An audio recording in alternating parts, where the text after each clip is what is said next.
ಶಾರದಾ ಶಾರದಾಂ ಭೋಜವದನಾ ವದನಾಂಬುಜೇ ಸರ್ವದಾ ಸರ್ವದಾಸ್ಮಾಕಂ ಸನ್ನಿಧಿಂ ಸನ್ನಿಧಿಂ ಕ್ರಿಯಾತ್. ಸಮಸ್ತ ವೀಕ್ಷಕರಿಗೂ 2025ನೇ ಸಾಲಿನ ಮೀನರಾಶಿಯ ವರ್ಷ ಭವಿಷ್ಯದ ಕಾರ್ಯಕ್ರಮಕ್ಕೆ ಸುಸ್ವಾಗತ. ನಾವೀಗ 2025ನೇ ಸಾಲಿನಲ್ಲಿ ಮೀನರಾಶಿಯವರಿಗೆ ಯಾವ ರೀತಿಯಾದಂತಹ ಫಲ ಪ್ರಾಪ್ತಿಯಾಗಲಿದೆ ಅಂತ ಹೇಳಿ ಒಂದೊಂದಾಗೆ ನೋಡ್ತಾ ಹೋಗೋಣ. ಆದರೆ ಅದಕ್ಕಿಂತಲೂ ಮೊದಲು ನಾವು ಒಂದು ಕೆಲಸವನ್ನು ಮಾಡಿಕೊಳ್ಬೇಕಾಗತ್ತೆ. ಅದೇನು ಅಂದರೆ, ಈ 2024ನೇ ಸಾಲಿನಲ್ಲಿ ನಿಮಗೆ ಯಾವ ಯಾವ ರೀತಿಯಾದಂತಹ ಫಲ ಪ್ರಾಪ್ತಿಯಾಯಿತು ಅಂತ ಹೇಳಿ ನಾವು ಒಂದು ಸಲ ವಿವೇಚನೆಯನ್ನು ಮಾಡಿಕೊಳ್ಬೇಕಾಗತ್ತೆ. ಅದಾದ್ಮೇಲೆ ಇನ್ನು ಮುಂದೆ ಏನಾಗುತ್ತೆ ಅಂತ ಹೇಳೋದನ್ನ ನೋಡಬಹುದು. ನಾನು ಒಂದು ವರ್ಷದ ಮುಂಚೆಯೇ 2024ನೇ ಸಾಲಿನ ಮೀನರಾಶಿಯ ವರ್ಷ ಭವಿಷ್ಯದ ವಿಡಿಯೋವನ್ನು ಹಾಕಿದ್ದೇನೆ. ನೀವು ಒಂದು ಸಲ ಅದನ್ನು ನೋಡಿಕೊಂಡು ಏನೇನು ಹೇಳಿದ್ರು, ಅದ್ರಲ್ಲಿ ನಮ್ಗೆ ಏನೇನು ನಡೀತು ಅಂತ ಹೇಳಿ ವಿಮರ್ಶೆಯನ್ನು ಮಾಡಿಕೊಂಡು ಬಂದು ಅದಾದ ಮೇಲೆ ಈ ಒಂದು ವಿಡಿಯೋ ಅಂದರೆ 2025ನೇ ಸಾಲಿನಲ್ಲಿ ಏನೇನು ನಡೆಯುತ್ತೆ ಅಂತ ಹೇಳಿ ಹೇಳುವಂತಹ ಈ ಒಂದು ವಿಡಿಯೋವನ್ನು ನೋಡುವಂಥದ್ದು ಉತ್ತಮ. ಆದರೆ ಆ ಒಂದು ವಿಡಿಯೋ ಯಾವುದು 2024ನೇ ಸಾಲಿನ ಮೀನರಾಶಿಯ ಒಂದು ವಿಡಿಯೋ ಏನಿದೆ ಅದು 10 ನಿಮಿಷಕ್ಕಿಂತಲೂ ಮೇಲ್ಪಟ್ಟಿದ್ದಾಗಿದೆ. ಹಾಗಾಗಿ ಅದನ್ನು ನೋಡಲು ನಿಮಗೆ ತುಂಬ ಸಮಯ ಬೇಕಾಗುತ್ತೆ. ಹಾಗಾಗಿ ನಿಮಗೆ ಸುಲಭ ಆಗಲಿ ಅಂತ ಹೇಳುವಂತಹ ಕಾರಣಕ್ಕಾಗಿ ನಾನು ಆ ಒಂದು ವಿಡಿಯೋದಲ್ಲಿರುವಂತಹ ಮುಖ್ಯಾಂಶಗಳನ್ನೆಲ್ಲ ಸಂಗ್ರಹಿಸಿ ಕೇವಲ 1-2 ನಿಮಿಷದಲ್ಲಿ ನಿಮ್ಮ ಮುಂದೆ ಇಡುವಂತಹ ಪ್ರಯತ್ನವನ್ನು ಮಾಡ್ತೀನಿ. ನೀವು ಒಂದು ಸಲ ಅದನ್ನು ನೋಡಿಕೊಂಡು ಏನೇನು ಹೇಳಿದ್ರು, ಏನೇನಾಯಿತು ಅಂತ ಹೇಳಿ ವಿಮರ್ಶೆಯನ್ನು ಮಾಡಿಕೊಂಡು ಬನ್ನಿ. ಅದಾದ್ಮೇಲೆ ನಾವು ಮುಂದೆ 2025ನೇ ಸಾಲಿನಲ್ಲಿ ಏನೇನಾಗುತ್ತೆ ಅಂತ ಹೇಳಿ ನೋಡ್ತಾ ಹೋಗೋಣ. ಮೊದಲಿಗೆ 2024ರಲ್ಲಿ ನಿಮಗೆ ಏನೇನು ನಡೀತು ಅಂತ ಹೇಳುವಂತಹ ಮುಖ್ಯಾಂಶಗಳು. ದುಃಖ ಪರಂಪರಾಂಬುನಿ ಮುಹುಹು ಸ್ಯಾನ್ಮಜ್ಜನಂ ರಿಕ್ಫಗೆ ಅಂತ ಹೇಳಿ ಹೇಳಿರುವಂಥದ್ದು. ಅಂದ್ರೆ ಏನು, ಒಂದಷ್ಟು ದುಃಖವನ್ನು ಯೋಚನೆ ಮಾಡಬಹುದು. ಕಾಲಿಗೆ ಮತ್ತೆ ಕಣ್ಣಿಗೆ ಸಂಬಂಧಪಟ್ಟಿರುವಂತಹ ಅನಾರೋಗ್ಯದ ಸಮಸ್ಯೆಗಳು ಒಂದು ಸ್ವಲ್ಪ ಬಾಧಿಸುವಂತಹ ಸಂಭವ ಇರುತ್ತೆ. ಆ ವಿಷಯದಲ್ಲಿ ಸ್ವಲ್ಪ ಜೋಪಾನವಾಗಿರ್ಬೇಕು. ಇನ್ನು ವಾಹನವನ್ನು ಚಲಾಯಿಸುವಂತಹ ಸಂದರ್ಭದಲ್ಲಿ ಒಂದು ಸ್ವಲ್ಪ ಜೋಪಾನವಾಗಿರ್ಬೇಕು. ಇನ್ನು ಹಣಕಾಸಿಗೆ ಸಂಬಂಧಪಟ್ಟಿರುವಂತಹ ವಿಷಯದಲ್ಲಿ ಒಂದು ಸ್ವಲ್ಪ ವಂಚನೆಯಾಗುವಂತಹ ಸಂಭವ ಇರುತ್ತೆ. ಮುಖ್ಯವಾಗಿ ದ್ವಾದಶ ಭಾವದಲ್ಲಿ ಇರುವಂತಹ ಸಂದರ್ಭದಲ್ಲಿ ಹಣಕಾಸಿಗೆ ಸಂಬಂಧಪಟ್ಟಿರುವಂತಹ ವಿಷಯದಲ್ಲಿ ವಂಚನೆ ಅಂದ್ರೆ ಯಾವ ರೀತಿ ಬೇಕಾದ್ರೂ ಆಗಬಹುದು. ನೀವು ಎಲ್ಲೋ ಏನನ್ನೋ ನಂಬಿಕೊಂಡು ದುಡ್ಡನ್ನು ತೊಡಗಿಸುವಂಥದ್ದು, ಅದು ಮತ್ತೆ ವಾಪಸ್ ಬರದೇ ಇರುವಂಥದ್ದು, ಈ ರೀತಿಯಾಗಿ ಒಟ್ಟಲ್ಲಿ ಹಣಕಾಸಿಗೆ ಸಂಬಂಧಪಟ್ಟಿರುವಂತಹ ವಿಷಯದಲ್ಲಿ ನೀವು ಅತ್ಯಂತ ಜೋಪಾನವಾಗಿ ಇರ್ಬೇಕಾಗತ್ತೆ. ನಿಮ್ಮ ಮನಸ್ಸನ್ನ ಒಂದು ಸ್ವಲ್ಪ ತಣ್ಣಗೆ ಇಟ್ಕೊಳ್ಬೇಕು, ಆಯ್ತಾ. ಮನಸ್ಸಿಗೆ ಒಂದು ಸ್ವಲ್ಪ ಚಿಂತೆಗಳು ಕಾಡುವಂಥದ್ದು ಹೆಚ್ಚಿಗೆ ಇರುತ್ತೆ. ಎಲ್ಲ ಸಣ್ಣ ಪುಟ್ಟ ವಿಷಯಗಳಿಗೂ ನಿಮ್ಗೆ ಏನೋ ಟೆನ್ಷನ್ ಆಗ್ಬಿಡುತ್ತೆ. ಸಣ್ಣ ಪುಟ್ಟ ವಿಷಯಕ್ಕೂ ಕೂಡ ಆ ರೀತಿ ಮಾಡ್ಕೊಂಬಾರ್ದು. ಎಲ್ಲ ವಿಷಯನೂ ಕೂಡ ತಲೆಗೆ ಹಾಕೊಳ್ಳುವಂತ ಅವಶ್ಯಕತೆ ಇಲ್ಲ. ಪಾಲುದಾರಿಕೆ ವ್ಯವಹಾರ ಅಂತ ಹೇಳುವಂಥದ್ದು ಬೇಡ. ಸಂಗಾತಿಯೊಂದಿಗೆ ಏನು ಆದಷ್ಟು ಮೃದುವಾಗಿ ವ್ಯವಹಾರವನ್ನು ಮಾಡಬೇಕು. ಮನೆಯಲ್ಲಿ ಯಾವುದೇ ಕಲಹಗಳಿಗೆ ಅವಕಾಶವನ್ನು ಕೊಡಬಾರ್ದು. ಆರೋಗ್ಯದ ಕಡೆನೂ ಕೂಡ ಒಂದು ಸ್ವಲ್ಪ ಗಮನವನ್ನು ಕೊಡಬೇಕಾಗತ್ತೆ. ಅಲ್ಲಿಗೆ ಇದನ್ನು ನೋಡಿದಂತಹ ಸಂದರ್ಭದಲ್ಲಿ ನಮಗೆ 2024ನೇ ಸಾಲಿನಲ್ಲಿ ಮೀನರಾಶಿಯವರಿಗೆ ತುಂಬಾ ಕಷ್ಟಗಳು ಉಂಟಾಯಿತು ಅಂತ ಹೇಳುವಂಥದ್ದು ಗೊತ್ತಾಗುತ್ತೆ. ಇದಿಷ್ಟು ಕೂಡ ನಿಮಗೆ ಇಲ್ಲಿವರೆಗೆ ನಡೆದಿರುವಂಥದ್ದು. ಈಗ 2025ನೇ ಸಾಲಿನಲ್ಲಿ ಯಾವ ರೀತಿಯಾದಂತಹ ಫಲ ಪ್ರಾಪ್ತಿಯಾಗಲಿದೆ ಅಂತ ಹೇಳಿ ಒಂದೊಂದಾಗಿ ಹೇಳ್ತಾ ಹೋಗೋಣ. ಮೊದಲನೇದಾಗಿ ನೀವು ಸಂತೋಷವನ್ನು ಪಡಬೇಕು. ಯಾಕೆ ಅಂತ ಹೇಳಿ ಆದ್ರೆ, ನನ್ನ ಪ್ರಕಾರ ಹೇಳಬೇಕು ಅಂತ ಹೇಳಿ ಆದ್ರೆ ಇದು ನಿಮಗೆ ಅತ್ಯಂತ ಉತ್ತಮವಾದ ಸಮಯ. ಅದು ಯಾಕೆ ಅಂತ ಹೇಳಿದ್ರೆ, ನಿಮಗೆ ಈಗ ಜನ್ಮಶನಿ ಅಂತ ಹೇಳುವಂಥದ್ದು ಆರಂಭವಾಗುತ್ತೆ. ನಿಮಗೆ ಆಶ್ಚರ್ಯ ಆಗಬಹುದು, ಅಲ್ಲ ಸ್ವಾಮಿ, ನೀವು ಜನ್ಮಶನಿ ಅಂತ ಹೇಳುವಂಥದ್ದು ಈ ವರ್ಷದಲ್ಲಿ ಆರಂಭವಾಗುತ್ತೆ ಅಂತ ಹೇಳಿ ಹೇಳ್ತಾ ಇದ್ದೀರಿ, ಜೊತೆಗೆ ಉತ್ತಮವಾದ ಸಮಯ ಅಂತ ಹೇಳಿ ಹೇಳ್ತಾ ಇದ್ದೀರಿ. ಇದು ಹೇಗೆ ಸಾಧ್ಯ? ಏನೋ ಸಿಕ್ಕಾಪಟ್ಟೆ ಕಷ್ಟಗಳೆಲ್ಲ ಉಂಟಾಗ್ಬೇಕಲ್ಲ. ನೀವು ನೋಡಿದ್ರೆ ಏನೋ ಉತ್ತಮವಾದ ಸಮಯ ಅಂತ ಹೇಳಿ ಹೇಳ್ತಿದ್ದೀರಲ್ಲ. ಈ ಮಾರ್ಚ್ 29ನೇ ತಾರೀಕಿನಂದು ಏನು ಶನಿಗ್ರಹ ನಿಮ್ಮ ರಾಶಿಗೆ ಪ್ರವೇಶವನ್ನು ಮಾಡುತ್ತೆ. ಅಲ್ಲಿಂದ ನಿಮಗೆ ಜನ್ಮ ಶನಿ ಅಂತ ಹೇಳುವಂಥದ್ದು ಆರಂಭ ಆಗುತ್ತೆ. ಆದರೆ ಉತ್ತಮವಾದ ಸಮಯ ಅಂತ ಹೇಳಿ ಹೇಳ್ತಿದ್ದೀರಲ್ಲ, ಹೇಗೆ ಅಂತ ಹೇಳಿ ನಿಮಗೆ ಒಂದು ಅನುಮಾನ ಮೂಡಬಹುದು. ಆದರೆ ನಿಜವಾಗ್ಲೂ ಇದು ಅತ್ಯಂತ ಉತ್ತಮವಾದ ಸಮಯ. ಅದು ಹೇಗೆ ಅಂತ ಹೇಳಿ ನಾನು ಹೇಳ್ತಾ ಹೋಗ್ತೀನಿ. ಹೌದು, ಮಾರ್ಚ್ 29ನೇ ತಾರೀಕಿನಿಂದ ಜನ್ಮ ಶನಿ ಆರಂಭ ಆಗುತ್ತೆ. 7.5 ನಡೀತಾ ಇದೆ 2.5 ವರ್ಷದಿಂದ. ಅದರಲ್ಲಿ ಮಾರ್ಚ್ 29ನೇ ತಾರೀಕಿನಿಂದ ನಿಮಗೆ ಜನ್ಮ ಶನಿ ಅಂತ ಹೇಳುವಂಥದ್ದು ಆರಂಭ ಆಗುತ್ತೆ. ಈಗ ನಾವು ಕೆಲವೊಂದು ವಿಷಯವನ್ನು ವಿವೇಚನೆ ಮಾಡ್ತಾ ಹೋಗೋಣ. ಈಗ ಮಕ್ಕಳಿಗೆ ಪರೀಕ್ಷೆಯ ಸಮಯ ಅಂತ ಹೇಳುವಂಥದ್ದು ಇರುತ್ತೆ ಅಲ್ವಾ. ಯಾವಾಗ ಸಾಮಾನ್ಯ ಏಪ್ರಿಲ್ ತಿಂಗಳಲ್ಲಿ ಆಗಬಹುದು. ಹೀಗೆ ಪರೀಕ್ಷೆ ಅಂತ ಹೇಳುವಂಥದ್ದು ಬರುತ್ತಲ್ಲ ಶಾಲೆಗೆ ಹೋಗ್ತಿರುವಂತಹ ಮಕ್ಕಳಿಗೆ. ಆ ಪರೀಕ್ಷೆಯ ಸಮಯ ಅಂತ ಹೇಳುವಂಥದ್ದು ಕೆಟ್ಟ ಸಮಯನಾ? ಅಲ್ಲ, ಕೆಟ್ಟ ಸಮಯ ಅಲ್ಲ.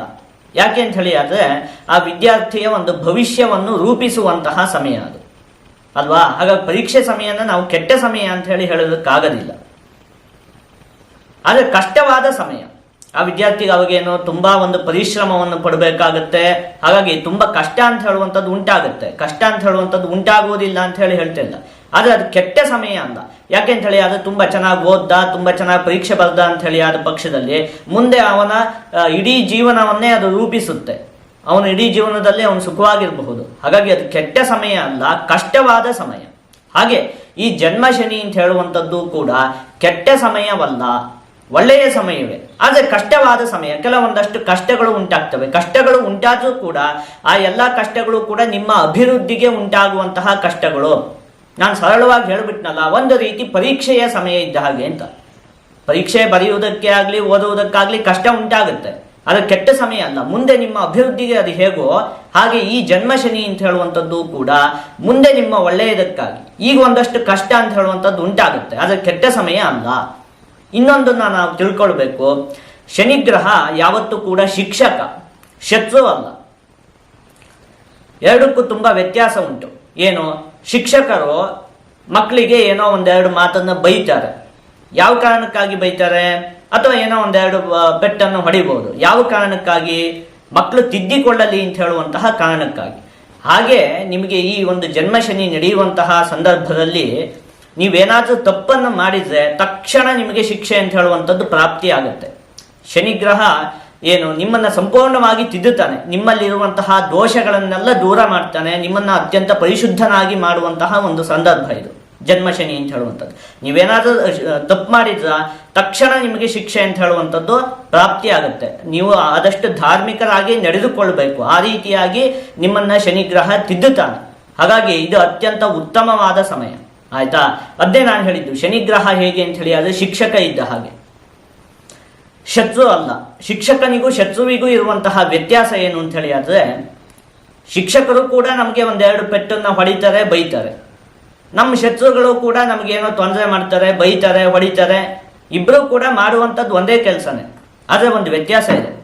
ಶಿಕ್ಷಕರ ಉದ್ದೇಶ ಏನು ಹೇಳಿ, ಈ ವ್ಯಕ್ತಿ ಮುಂದೆ ಒಳ್ಳೆಯವನಾಗಬೇಕು, ಇವನಲ್ಲಿರುವಂತಹ ಕೆಟ್ಟ ಗುಣಗಳೆಲ್ಲ ಹೋಗಬೇಕು, ಇವನು ತಿದ್ದಿಕೊಳ್ಬೇಕು ಅಂತ ಹೇಳುವಂಥದ್ದು ಉದ್ದೇಶ ಶಿಕ್ಷಕರಾಗಿರುತ್ತೆ. ಅವ್ರ ಉದ್ದೇಶ ಅತ್ಯಂತ ಉತ್ತಮವಾಗಿರುತ್ತೆ. ಶತ್ರುವಿನ ಉದ್ದೇಶ ಏನು ಹೇಳಿ, ಇವನಿಗೆ ತೊಂದರೆ ಉಂಟಾಗಬೇಕು, ನಾನು ಎರಡು ಹೊಡೆದ್ರೆ ಇವನಿಗೆ ನೋವಾಗತ್ತೆ, ಅದು ಆಗಬೇಕು ಅಂತ ಹೇಳುವಂಥದ್ದು ಉದ್ದೇಶ ಆಗಿರುತ್ತೆ. ಉದ್ದೇಶದಲ್ಲಿ ವ್ಯತ್ಯಾಸವಿದೆ ಶಿಕ್ಷಕನಿಗೂ ಮತ್ತೆ ಶತ್ರುವಿಗೂ. ಹಾಗೆ ಶನಿಗ್ರಹ ಶತ್ರು ಅಲ್ಲ, ಶಿಕ್ಷಕ. ನಿಮ್ಮಲ್ಲಿ ಏನೇನು ತಪ್ಪಿದೆಯೋ ಅದನ್ನೆಲ್ಲ ತಿದ್ದಬೇಕು ಅಲ್ವಾ. ಮನುಷ್ಯ ತಪ್ಪನ್ನು ತಿದ್ದಿಕೊಳ್ಬೇಕು. ಅವನಿಗೆ ಅವನ ತಪ್ಪು ಏನೇನು, ನಾನು ಏನೇನು ತಪ್ಪು ಮಾಡ್ತಿದ್ದೀನಿ ಅಂತ ಹೇಳುವಂಥದ್ದು ಅವನಿಗೆ ಗೊತ್ತಾಗಬೇಕು ಅಲ್ವಾ. ಅದನ್ನ ಈ ಜನ್ಮ ಶನಿ ಅಂತ ಹೇಳುವಂಥದ್ದು ಕಲಿಸಿಕೊಡುತ್ತೆ. ಹಾಗಾಗಿ ಇದು ಕಷ್ಟವಾದ ಸಮಯ ಅಲ್ಲ ಅಂತ ಹೇಳಿ ನಾನು ಹೇಳ್ತಿಲ್ಲ, ಕಷ್ಟವಾದ ಸಮಯವೇ.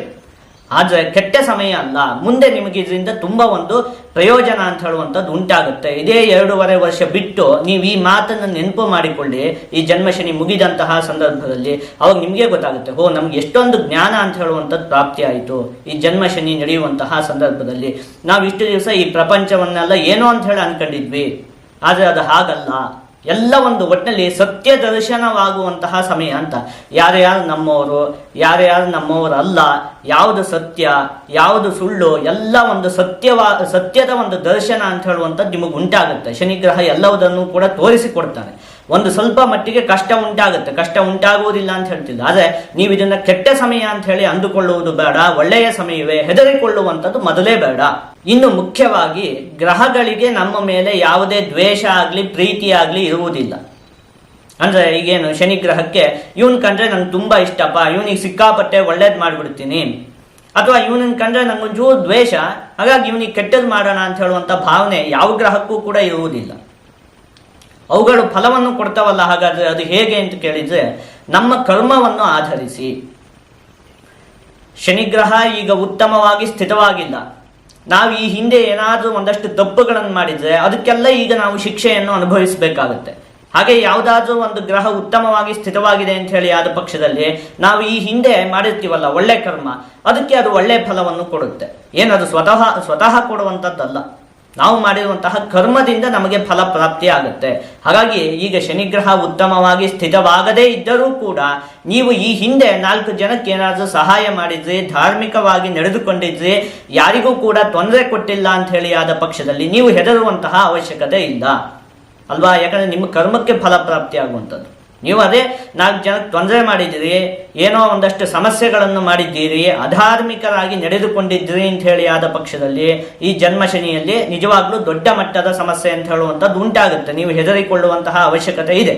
ಆದರೆ ನೀವು ಇಲ್ಲಿವರೆಗೂ ಧಾರ್ಮಿಕವಾಗಿ ನಡೆದುಕೊಂಡು 4 ಜನಕ್ಕೆ ಏನಾದರೂ ಸಹಾಯ ಮಾಡಿ ಒಳ್ಳೆ ರೀತಿಯಲ್ಲಿ ಬದುಕಿದ್ದಾದಂತಹ ಪಕ್ಷದಲ್ಲಿ ನೀವು ಹೆದರಿಕೊಳ್ಳುವಂತಹ ಅವಶ್ಯಕತೆಯೇ ಇಲ್ಲ. ಈಗ ಶನಿಗ್ರಹ ಈ 2025ನೇ ಸಾಲಿನ ಮಾರ್ಚ್ 29ನೇ ತಾರೀಖಿನಂದು ನಿಮ್ಮ ರಾಶಿಗೆ ಪ್ರವೇಶವನ್ನು ಮಾಡುತ್ತೆ. ಅಲ್ಲಿಂದ ಮುಂದೆ ನಿಮಗೆ ಜನ್ಮ ಶನಿ ಅಂತ ಹೇಳುವಂಥದ್ದು ಆರಂಭ ಆಗುತ್ತೆ. ಈಗ ಶನಿ ನಿಮ್ಮ ರಾಶಿಯಲ್ಲಿ ಇರುವಾಗ ಯಾವ ರೀತಿಯಾದಂತಹ ಫಲ ಪ್ರಾಪ್ತಿಯಾಗತ್ತೆ ಅಂತ ಹೇಳಿ ನೋಡ್ತಾ ಹೋಗೋಣ. ಜನ್ಮಸ್ಥೆ ರವಿಜೆ ವಿಷಾನಲ ಭಯಂ ಅಂತ ಹೇಳಿರುವಂಥದ್ದು. ಶನಿಗ್ರಹ ನಿಮ್ಮ ರಾಶಿಯಲ್ಲೇ ಇರುವಂತಹ ಸಂದರ್ಭದಲ್ಲಿ ಒಂದು ಸ್ವಲ್ಪ ಆಹಾರದ ವಿಚಾರದಲ್ಲಿ ನೀವು ಜೋಪಾನವಾಗಿ ಇರಬೇಕಾಗತ್ತೆ. ಅಂದ್ರೆ ತೆಗೆದುಕೊಳ್ಳುವಂತಹ ಆಹಾರವೇ ಒಂದು ಸ್ವಲ್ಪ ವಿಷವಾಗಿ ಪರಿವರ್ತನೆಯಾಗುವಂತಹ ಯೋಗ ಅಂತ.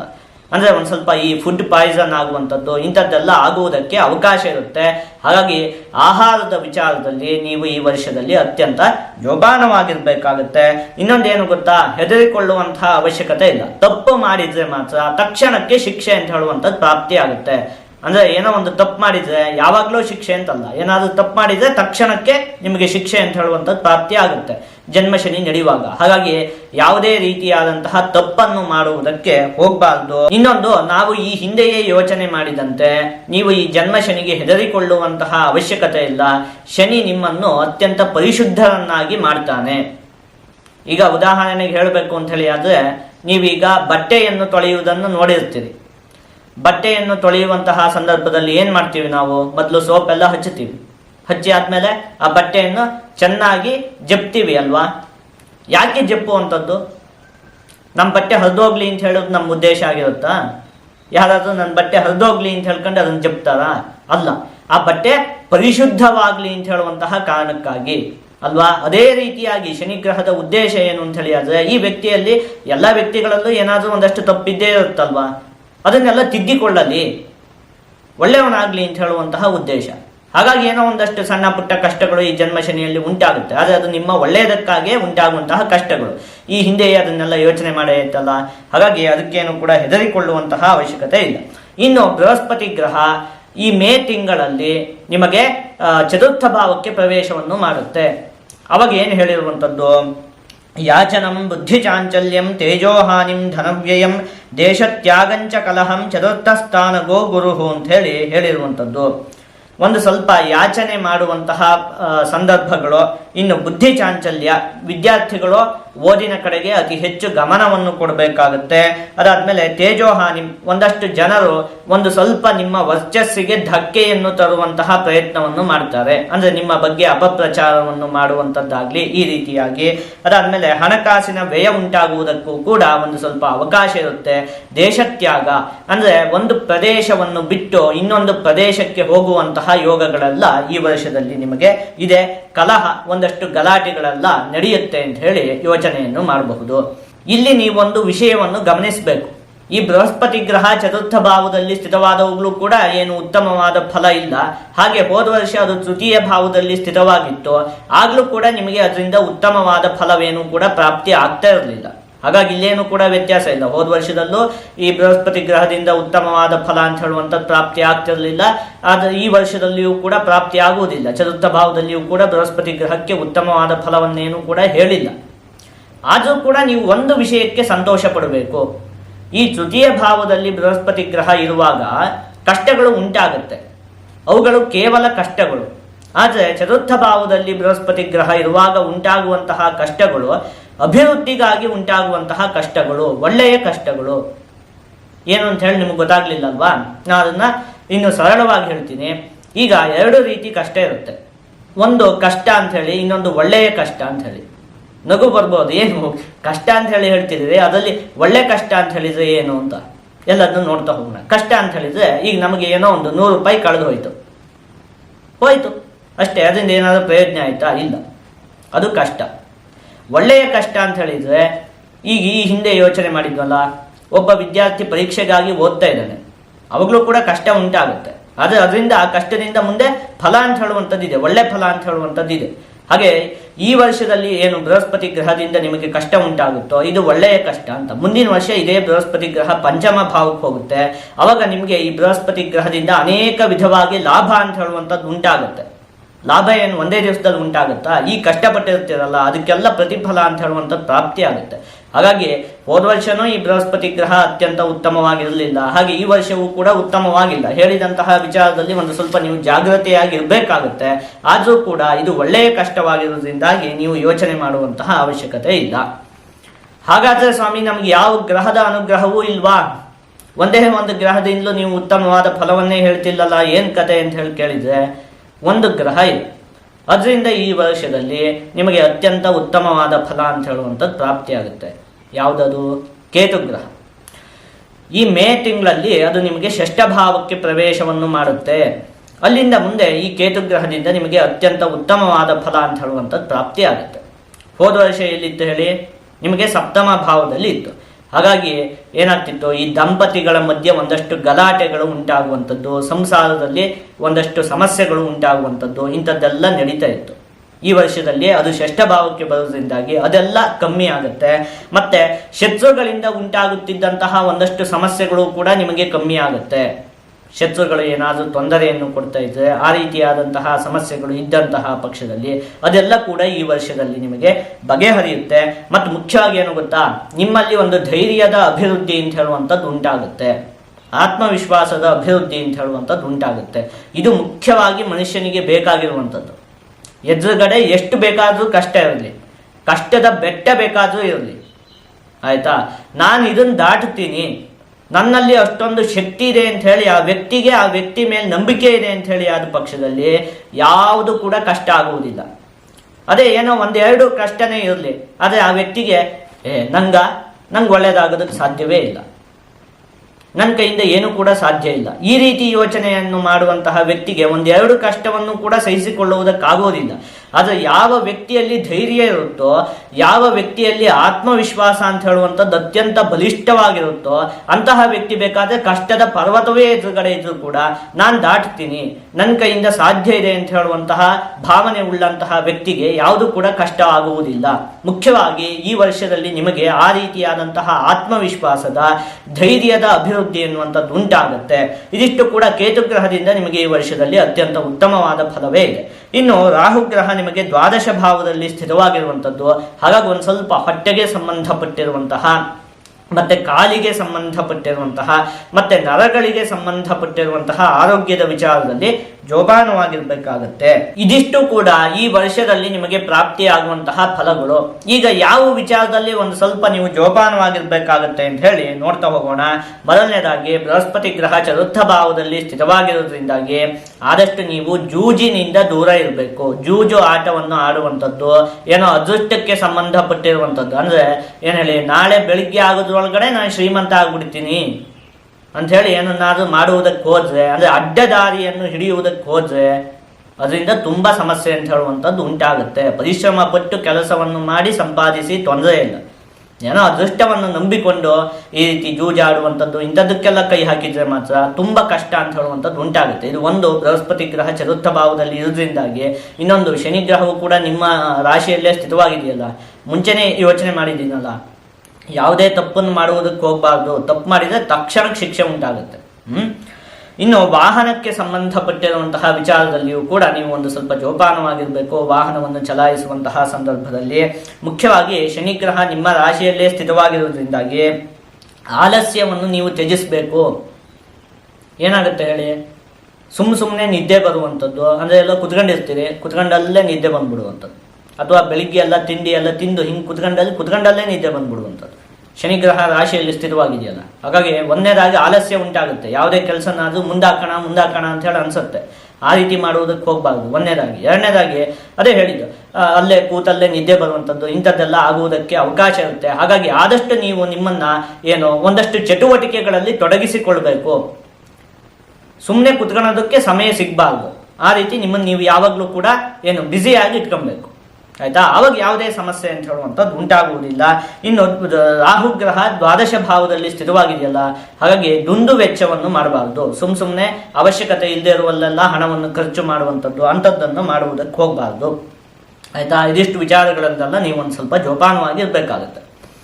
ಈಗ ನಿಮ್ಮ ಮನಸ್ಸಲ್ಲಿ ಅನಿಸ್ತೇ ಇರುತ್ತೆ, ತುಂಬ ಸಮಸ್ಯೆಗಳು ಉಂಟಾಗುತ್ತೇನೋ, ಏನು ಮಾಡೋದು ಅಂಥೇಳಿ ನೀವು ಅದನ್ನೇನು ಯೋಚನೆ ಮಾಡುವಂತಹ ಅವಶ್ಯಕತೆ ಇಲ್ಲ. ಈಗ ಇಲ್ಲಿವರೆಗೆ ಯೋಚನೆ ಮಾಡಿದ್ವಲ್ಲ, ಈಗ ಯಾವ ರೀತಿ ಪರಿಹಾರವನ್ನು ಮಾಡಿಕೊಳ್ಬೇಕು, ಯಾವ ರೀತಿಯಾದಂತಹ ಪರಿಹಾರವನ್ನು ಮಾಡಿಕೊಂಡಂತಹ ಪಕ್ಷದಲ್ಲಿ ನಿಮಗೆ ಯಾವುದೇ ರೀತಿಯಾದಂತಹ ಸಮಸ್ಯೆ ಉಂಟಾಗುವುದಿಲ್ಲ, ಅದನ್ನು ನೋಡೋಣ. ಹಾಗಾಗಿ ನೀವು ಹೆದರಿಕೊಳ್ಳುವಂತಹ ಅವಶ್ಯಕತೆನೇ ಇಲ್ಲ. ಯಾವಾಗ ಗೊತ್ತಾ ನೀವು ಹೆದರ್ಕೊಳ್ಬೇಕು? ಬರೀ ಸಮಸ್ಯೆನೇ ಇದೆ, ಪರಿಹಾರನೇ ಇಲ್ಲ, ಅವಾಗ ನೀವು ಹೆದರ್ಕೊಳ್ಬೇಕು. ಆದರೆ ಸಮಸ್ಯೆ ಇದೆ, ಹೌದು, ಜೊತೆ ಪರಿಹಾರನೂ ಇದೆಯಲ್ಲ, ಈ ಹೆದರ್ಕೊಳ್ಳೋದೇನಕ್ಕೆ? ನೋಡೋಣ, ಒಂದಷ್ಟು ಸರಳವಾದ ಪರಿಹಾರಗಳಿದ್ದಾವೆ. ಅದನ್ನು ಮಾಡಿದಂತಹ ಪಕ್ಷದಲ್ಲಿ ನಿಮ್ಗೆ ಯಾವುದೇ ಸಮಸ್ಯೆ ಅಂತ ಹೇಳುವಂಥದ್ದು ಉಂಟಾಗುವುದಿಲ್ಲ. ಮುಖ್ಯವಾಗಿ ಈ ವರ್ಷದಲ್ಲಿ ನೀವು ಆದಷ್ಟು ದತ್ತಾತ್ರೇಯ ಸ್ವಾಮಿಯನ್ನು ಮತ್ತೆ ಆಂಜನೇಯ ಸ್ವಾಮಿಯನ್ನು ಪೂಜೆ ಮಾಡಬೇಕು. ಆದಷ್ಟು ಆಂಜನೇಯ ಸ್ವಾಮಿಯ ಮತ್ತೆ ದತ್ತಾತ್ರೇಯ ಸ್ವಾಮಿಯ ಆರಾಧನೆಯನ್ನು ನೀವು ಮಾಡಬೇಕು. ಇನ್ನು ಗುರುವಿನ ಸ್ಥಾನದಲ್ಲಿರುವಂತಹ ವ್ಯಕ್ತಿಗಳಿಗೆ ನೀವು ಗೌರವವನ್ನು ಕೊಡಬೇಕು. ಅಂದ್ರೆ ನಿಮಗೆ ಪಾಠವನ್ನು ಮಾಡಿದಂತಹ ವ್ಯಕ್ತಿಗಳಾಗಿರಬಹುದು, ಒಟ್ಟಿನಲ್ಲಿ ಯಾರನ್ನ ನೀವು ನಿಮ್ಮ ಗುರುವಿನ ಸ್ಥಾನದಲ್ಲಿ ಇಟ್ಟುಕೊಂಡಿದ್ದೀರೋ ಅಂತಹ ವ್ಯಕ್ತಿಗಳಿಗೆ ನಮಸ್ಕಾರವನ್ನು ಮಾಡುವಂಥದ್ದು, ಅವರ ಆಶೀರ್ವಾದವನ್ನು ಪಡೆದುಕೊಳ್ಳುವಂಥದ್ದು, ಈ ರೀತಿಯಾಗಿ ಆದಷ್ಟು ಅವರಿಗೆ ಅವರ ಮನಸ್ಸಿಗೆ ಒಂದು ಸಂತೋಷ ಉಂಟಾಗುವ ರೀತಿಯಲ್ಲಿ ನೀವು ನಡೆದುಕೊಳ್ಬೇಕಾಗುತ್ತೆ. ಇನ್ನು ಪ್ರತಿ ಗುರುವಾರದ ದಿನ ಗೋಮಾತೆಗೆ ಆಹಾರವನ್ನು ನೀಡಿ ನಮಸ್ಕರಿಸಿಕೊಳ್ಳಬೇಕು. ಅಂದ್ರೆ ದನಕ್ಕೆ ಆಹಾರವನ್ನು ಕೊಡುವಂಥದ್ದು, ನಮಸ್ಕಾರ ಮಾಡಿಕೊಳ್ಳುವಂಥದ್ದು, ಇಂಥದ್ದನ್ನೆಲ್ಲ ಮಾಡ್ಕೊಳ್ಬೇಕು, ಆಯ್ತಾ? ಇದಿಷ್ಟು ಕೂಡ ಬೃಹಸ್ಪತಿ ಗ್ರಹ ಚತುರ್ಥ ಭಾವದಲ್ಲಿ ಸ್ಥಿತವಾಗಿದೆಯಲ್ಲ ಅದಕ್ಕೆ ಹೇಳಿದ್ದು. ಇನ್ನೊಂದು, ಶನಿ ಗ್ರಹ ನಿಮ್ಮ ರಾಶಿಯಲ್ಲೇ ಸ್ಥಿತವಾಗಿದೆಯಲ್ಲ, ಜನ್ಮ ಶನಿ ನಡೀತಾ ಇದೆಯಲ್ಲ, ಏನ್ ಮಾಡೋದು ಅಂದ್ರೆ ನೀಚಾನಾಂ ಅನ್ನದಾನಂ ಸ್ಯಾತ್ ಭೂದಾನಂ ಚಾರ್ತಿ ಶಾಂತಯೇ ಅಂತ ಹೇಳಿರುವಂಥದ್ದು. ಆದಷ್ಟು ನೀವು ಈ ವರ್ಷದಲ್ಲಿ ಅನ್ನದಾನ ಮಾಡಬೇಕು. ಯಾವ ವ್ಯಕ್ತಿಗಳಿಗೆ ಅನ್ನದ ಅವಶ್ಯಕತೆ ಇದೆಯೋ ಅಂತಹ ವ್ಯಕ್ತಿಗಳಿಗೆ ಅನ್ನದಾನವನ್ನು ಮಾಡುವಂಥದ್ದು, ಇದನ್ನು ಮಾಡ್ಕೊಂಡ್ರೆ ಶನಿ ಗ್ರಹದಿಂದ ನಿಮಗೆ ಯಾವುದೇ ಸಮಸ್ಯೆ ಅಂತ ಹೇಳುವಂಥದ್ದು ಉಂಟಾಗುವುದಿಲ್ಲ. ಇನ್ನೂ ಒಂದಷ್ಟು ವಾಕ್ಯಗಳನ್ನು ಹೇಳ್ತೀನಿ, ಆ ರೀತಿಯಾಗಿ ನೀವು ನಡೆದುಕೊಳ್ಬೇಕು. ಏನು? ದೇವ ಬ್ರಾಹ್ಮಣ ವಂದನಾತ್ ಗುರುವಚ ಸಂಪಾದನಾತ್ ಪ್ರತ್ಯಹಂ ಸಾಧೂನಾಂ ಅಭಿಭಾಷಣಾತ್ ಶ್ರುತಿರವಶ್ರೇಯ ಕಥಾಕರ್ಣನಾತ್ ಹೋಮಾದಧ್ವರ ದರ್ಶನಾತ್ ಶುಚಿ ಮನೋಭಾವಾತ್ ಜಪಾದ್ದಾನತೋ ನೋ ಕುರ್ವಂತಿ ಕದಾಚಿದೇವ ಪುರುಷಸ್ಯೇವಂ ಗ್ರಹಾಃ ಪೀಡನಂ ಅಂತ ಹೇಳಿರುವಂಥದ್ದು. ಮುಖ್ಯವಾಗಿ ದೇವ ಬ್ರಾಹ್ಮಣ ವಂದನಾತ್, ಆದಷ್ಟು ದೇವಸ್ಥಾನಕ್ಕೆ ಹೋಗುವಂಥದ್ದು, ದೇವರಿಗೆ ನಮಸ್ಕಾರವನ್ನು ಮಾಡುವಂಥದ್ದು, ಮತ್ತೆ ಸಮಾಜದಲ್ಲಿ ಮುಖ್ಯವಾದಂತಹ ವ್ಯಕ್ತಿಗಳಿಗೆ ಅಂದ್ರೆ ಸಜ್ಜನರಿಗೆ ನೀವು ಗೌರವವನ್ನು ಕೊಡಬೇಕು, ನಮಸ್ಕಾರವನ್ನು ಮಾಡಿಕೊಳ್ಬೇಕು. ಗುರುವಚ ಸಂಪಾದನಾತ್ ಪ್ರತ್ಯಹಂ, ಪ್ರತಿದಿನವೂ ಕೂಡ ಗುರುಗಳು ಯಾವ ರೀತಿಯಾಗಿ ಹೇಳಿದ್ದಾರೋ ಅದೇ ರೀತಿಯಾಗಿ ನಡೆದುಕೊಳ್ಬೇಕು. ಗುರುಗಳ ಎಲ್ಲ ಮಾತನ್ನು ಕೂಡ ನಡೆಸಬೇಕು. ಇನ್ನು ಸಾಧೂನಾಂ ಅಭಿಭಾಷಣಾತ್, ಮುಖ್ಯವಾಗಿ ಸಜ್ಜನರಿಗೆ ಗೌರವವನ್ನು ಕೊಡಬೇಕು. ಆದಷ್ಟು ಸಜ್ಜನರ ಒಂದು ಸಂಘವನ್ನು ಮಾಡಬೇಕು. ಶ್ರುತಿರವ ಶ್ರೇಯ ಕಥಾಕರ್ಣನಾಥ್, ಪುರಾಣಗಳ ಕಥೆಗಳು, ಈ ರೀತಿಯಾದಂತಹ ಒಳ್ಳೆ ವಿಷಯಗಳನ್ನೆಲ್ಲ ನೀವು ಕೇಳಬೇಕು. ಇನ್ನು ಹೋಮಾದಧ್ವರ ದರ್ಶನಾಥ್, ಸಾಧ್ಯವಾದಂತಹ ಪಕ್ಷದಲ್ಲಿ ಹೋಮಗಳನ್ನು ಮಾಡಿಸುವಂಥದ್ದು, ಧಾರ್ಮಿಕ ಕಾರ್ಯಗಳನ್ನು ಮಾಡಿಸುವಂಥದ್ದು, ಇಂಥದ್ದನ್ನೆಲ್ಲ ಮಾಡಬೇಕು. ಆಗಲಿಲ್ಲ ಅಂಥೇಳಿ ಆದ ಪಕ್ಷದಲ್ಲಿ, ಅಷ್ಟೊಂದು ಶಕ್ತಿ ಇಲ್ಲ, ನಮ್ಮ ಕೈಯಿಂದ ಆಗ್ತಾ ಇಲ್ಲ ಅಂಥೇಳಿ ಆದ ಪಕ್ಷದಲ್ಲಿ, ಯಾರೋ ಏನೋ ಧಾರ್ಮಿಕ ಕಾರ್ಯ ಮಾಡ್ತಾ ಇರ್ತಾರಲ್ಲ, ಅವ್ರಿಗೆ ನಿಮ್ಮ ಕೈಯಿಂದ ಏನಾಗುತ್ತೋ ಅದನ್ನು ಸಹಾಯವನ್ನು ಮಾಡಿ. ಶುಚಿ ಮನೋಭಾವಾತ್, ಮುಖ್ಯವಾಗಿ ಯಾವಾಗಲೂ ಕೂಡ ಮನಸ್ಸನ್ನು ಪರಿಶುದ್ಧವಾಗಿ ಇಟ್ಕೊಳ್ಬೇಕು, ಇದೇ ಮುಖ್ಯ. ನಾನು ಈ ಹಿಂದೆನೂ ಯೋಚನೆ ಮಾಡಿದ್ದೀನಿ ಅಲ್ವಾ, ಮನಸ್ಸನ್ನು ಶುದ್ಧವಾಗಿ ಇಟ್ಕೊಳ್ಳೋದು ಅಂದರೆ ಏನು? ಮನಸ್ಸಲ್ಲೂ ಕೂಡ ನಾವು ಇನ್ನೊಬ್ಬರಿಗೆ ಕೆಟ್ಟದಾಗಲಿ ಅಂತ ಹೇಳಿ ಬಯಸುವುದಕ್ಕೆ ಹೋಗಬಾರ್ದು. 4 ಜನಕ್ಕೆ ಒಳ್ಳೇದಾಗಲಿ ಅಂತ ಹೇಳಿ ನಾವು ಬಯಸಬೇಕು. ಹಾಗೆ ನಮ್ಮ ಕೆಲಸಗಳು ಕೂಡ ಅದೇ ರೀತಿಯಾಗಿರಬೇಕು. ಆ ರೀತಿಯಾಗಿದ್ದರೆ ಯಾವುದೇ ಸಮಸ್ಯೆ ಅಂತ ಹೇಳುವಂಥದ್ದು ಉಂಟಾಗುವುದಿಲ್ಲ. ಜಪಾತ್, ಆದಷ್ಟು ಭಗವಂತನ ನಾಮದ ಸ್ಮರಣೆಯನ್ನು ಮಾಡಬೇಕು, ಅಥವಾ ಭಗವಂತನ ಸ್ತೋತ್ರಗಳನ್ನು ಓದುವಂಥದ್ದು, ಇಂಥದ್ದನ್ನೆಲ್ಲ ಮಾಡಬೇಕು. ದಾನತಃ, ಯಾವ ವ್ಯಕ್ತಿಗಳಿಗೆ ಅವಶ್ಯಕತೆ ಇದೆಯೋ ಅಂತಹ ವ್ಯಕ್ತಿಗಳಿಗೆ ದಾನವನ್ನು ಮಾಡುವಂಥದ್ದು, ಇಂಥದ್ದನ್ನು ಕೂಡ ಮಾಡ್ಕೊಳ್ಬೇಕು. ಈ ರೀತಿಯಾಗಿ ನಡೆದುಕೊಳ್ಳುವುದರಿಂದ ಏನಾಗುತ್ತೆ? ನೋ ಕುರ್ವಂತಿ ಕದಾಚಿದೇವ ಪುರುಷ ಸೇವಂ ಗ್ರಹಾಃ ಪೀಡನಂ. ಈ ರೀತಿಯಾಗಿ ಒಂದು ವೇಳೆ ಒಬ್ಬ ವ್ಯಕ್ತಿ ನಡೆದುಕೊಂಡ ಅಂತ ಹೇಳಿ ಆದ ಪಕ್ಷದಲ್ಲಿ ಅವನಿಗೆ ಯಾವ ಗ್ರಹವೂ ಕೂಡ ಏನು ಕೂಡ ಸಮಸ್ಯೆಯನ್ನು ಉಂಟು ಮಾಡುವುದಿಲ್ಲ ಅಂತ ಹೇಳಿರುವಂಥದ್ದು. ಹಾಗಾಗಿ ನೀವು ಯೋಚನೆ ಮಾಡುವಂತಹ ಅವಶ್ಯಕತೆಯೇ ಇಲ್ಲ. ಇಲ್ಲಿ ನಾವು ಒಂದು ವಿಷಯವನ್ನು ಗಮನಿಸಬೇಕು. ಈಗ ಶನಿಗ್ರಹ ನಿಮ್ಮ ರಾಶಿಯಲ್ಲೇ ಸ್ಥಿತವಾಗಿದೆ, ಜನ್ಮ ಶನಿ ನಡೀತಾ ಇದೆ, ತುಂಬ ಕಷ್ಟ ಉಂಟಾಗುತ್ತೆ. ಬೃಹಸ್ಪತಿ ಗ್ರಹ ಚತುರ್ಥ ಭಾವದಲ್ಲಿ ಸ್ಥಿತವಾಗಿದೆ, ಒಳ್ಳೆಯದಲ್ಲ. ರಾಹುಗ್ರಹ ದ್ವಾದಶ ಭಾವದಲ್ಲಿ ಸ್ಥಿತವಾಗಿದೆ, ಒಳ್ಳೆಯದಲ್ಲ. ಹೌದು, ನಮ್ಮ ಅನುಭವದಲ್ಲೂ ಕೂಡ ಇದೆಲ್ಲ ಇದೆ, ಕಷ್ಟ ಎಲ್ಲ ಉಂಟಾಗುತ್ತೆ, ನಮ್ಮ ಅನುಭವದಲ್ಲೂ ಕೂಡ ಇದೆ. ಆದರೆ ನಮಗಿದೆಲ್ಲ ಎಲ್ಲಿಂದ ಗೊತ್ತಾಯಿತು? ನಮಗಿದೆಲ್ಲ ಶಾಸ್ತ್ರಗಳು ತಾನೇ ನಮಗೆ ಹೇಳಿದ್ದು. ಆ ಶಾಸ್ತ್ರಗಳಿಂದ ನಮಗಿದೆಲ್ಲ ಗೊತ್ತಾಯಿತು. ಹಾಗೆ ಅದೇ ಶಾಸ್ತ್ರನೇ ಈ ಮಾತನ್ನು ಕೂಡ ಹೇಳಿದೆ. ನಾನೀಗ ಈ ಹಿಂದೆ ಹೇಳಿದ್ನಲ್ಲ, ನೀವು ಒಂದು ವೇಳೆ ಈ ರೀತಿಯಾಗಿ ನಡೆದುಕೊಂಡಂತಹ ಪಕ್ಷದಲ್ಲಿ ನಿಮ್ಗೆ ಯಾವುದೇ ಸಮಸ್ಯೆ ಉಂಟಾಗುವುದಿಲ್ಲ ಅಂತ ಹೇಳಿ ಅದೇ ಶಾಸ್ತ್ರನೇ ಹೇಳಿದೆ. ಹಾಗಾಗಿ ಶಾಸ್ತ್ರಗಳ ವಾಕ್ಯ ಯಾವತ್ತೂ ಕೂಡ ತಪ್ಪಾಗುವುದಕ್ಕೆ ಸಾಧ್ಯವೇ ಇಲ್ಲ. ನೀವು ಈ ರೀತಿಯಾಗಿ ಧಾರ್ಮಿಕರಾಗಿ ನಡೆದುಕೊಂಡಂತಹ ಪಕ್ಷದಲ್ಲಿ ವಾಸ್ತವವಾಗಿ ನೋಡಿದಾಗ ಅಷ್ಟೊಂದು ಪರಿಸ್ಥಿತಿ ಏನು ಉತ್ತಮವಾಗಿಲ್ಲ. ಆದರೆ ನೀವು ಈ ರೀತಿಯಾಗಿ ಧಾರ್ಮಿಕವಾಗಿ ನಡೆದುಕೊಂಡಂತಹ ಪಕ್ಷದಲ್ಲಿ ನಿಮಗೆ ಯಾವುದೇ ಸಮಸ್ಯೆ ಅಂತ ಹೇಳುವಂಥದ್ದು ಉಂಟಾಗುವುದಿಲ್ಲ. ಆದಷ್ಟು ನೀವು ಈ ವರ್ಷದಲ್ಲಿ ದತ್ತಾತ್ರೇಯ ಸ್ವಾಮಿಯ ಮತ್ತು ಆಂಜನೇಯ ಸ್ವಾಮಿಯ ಆರಾಧನೆಯನ್ನು ಮಾಡಿ, ಮತ್ತು ನಾನು ಹೇಳಿದ ಹಾಗೆ ಈ ರೀತಿ ಉತ್ತಮವಾಗಿ ನಡೆದುಕೊಳ್ಳಿ. ಅದರಿಂದ ನಿಮಗೆ ಯಾವುದೇ ಸಮಸ್ಯೆ ಅನ್ನುವಂಥದ್ದು ಉಂಟಾಗುವುದಿಲ್ಲ. ಎಲ್ಲ ವಿಷಯದಲ್ಲಿಯೂ ಕೂಡ ಅಭಿವೃದ್ಧಿ ಅನ್ನುವಂಥದ್ದು ಉಂಟಾಗುತ್ತೆ.